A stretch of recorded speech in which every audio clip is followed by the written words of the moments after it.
हिते मां सां ॿी अहम ख़बर शेयर करे रहिया आहियूं। कराची में customs enforcement anti smuggling organisation जी कार्रवाई ईरानी डीज़ल हथ कयो वियो आहे।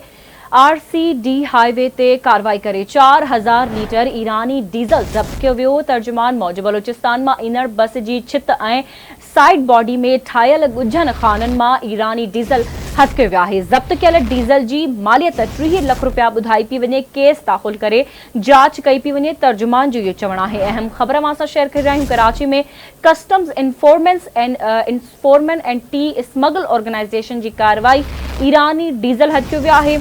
RCD हाईवे ते कार्रवाई करे 4000 लीटर ईरानी डीज़ल ज़ब्त कयो वियो आहे। तर्जुमान मौजूद बलोचिस्तान मां ईंदड़ बस जी छित ऐं साइड बॉडी में ठाहियल ॻुझनि खाननि मां ईरानी डीज़ल हथ कयो वियो आहे। ज़ब्त कयल डीज़ल जी मालियत 30 लाख रुपया आहे। केस दाख़िल करे जांच कई पई वञे।